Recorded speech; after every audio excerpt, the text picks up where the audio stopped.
Hello అండి. అందరికి నమస్కారం. వైసీపీ మాజీ మంత్రి జోగి రమేష్ గారి కుటుంబంపై ఇప్పుడు సెన్సేషనల్ అలిగేషన్స్ బయటకొచ్చాయి.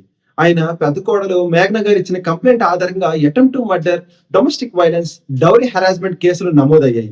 ఎఫ్ఐఆర్‌లో మొత్తం 11 మంది పేర్లున్నాయి. 2025 మే 28న సూర్యాపేటలో మా మ్యారేజ్ జరిగిందని, కానీ పెళ్ళైన రోజు నుంచి హస్బెండ్ జోగి రాజీవ్ నన్ను సరిగ్గా చూసుకోలేదు. ఫిజికల్లీ, మెంటల్లీ హెరాస్ చేశారు.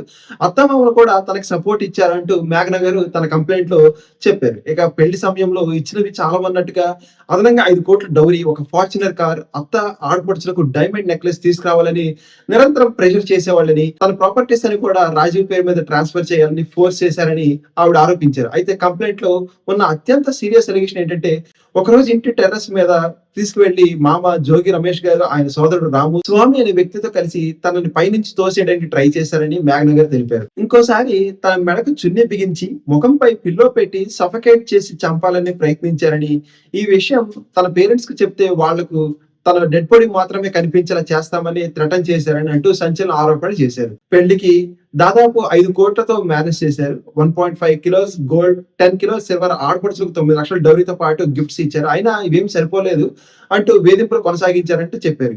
హస్బెండ్ కి ఫిజికల్ ప్రాబ్లం ఉందన్న విషయం పెళ్లి తర్వాతే తెలిసిందని, ఆ విషయం దాచిపెట్టి మ్యారేజ్ చేశారని కూడా ఆరోపించారు.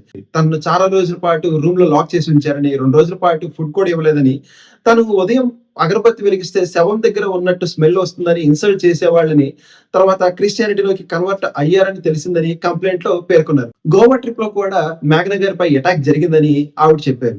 ఇక బోట్ లో నుంచి తనను తోసేయడానికి ట్రై చేశారని, ఇంకోసారి ఎవరు లేని ప్లేస్ లో తనను ఒంటరిగా వదిలేసి వెళ్ళిపోయారని ఆవిడ ఆరోపించారు. గోవా నుంచి తిరిగి వచ్చిన తర్వాత హైదరాబాద్ నార్సింగ్ లో విల్లాకి తీసుకువెళ్లి అక్కడ కూడా అటాక్ చేశారని కంప్లైంట్ లో పేర్కొన్నారు.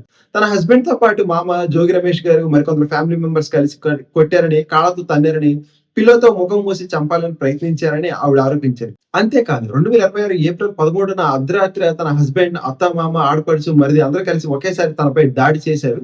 మామ జోగి రమేష్ గారు ముఖంపై పిల్లో పెట్టి బలంగా నొక్కి పెట్టారు. హస్బెండ్ తన మెడకు చున్ని బిగించి చంపడానికి ప్రయత్నించారని, వాళ్ళను కాళ్ళపై పడి వేడుకున్న తర్వాతే తనను వదిలిపెట్టారని కంప్లైంట్ లో చెప్పారు ఆవిడ.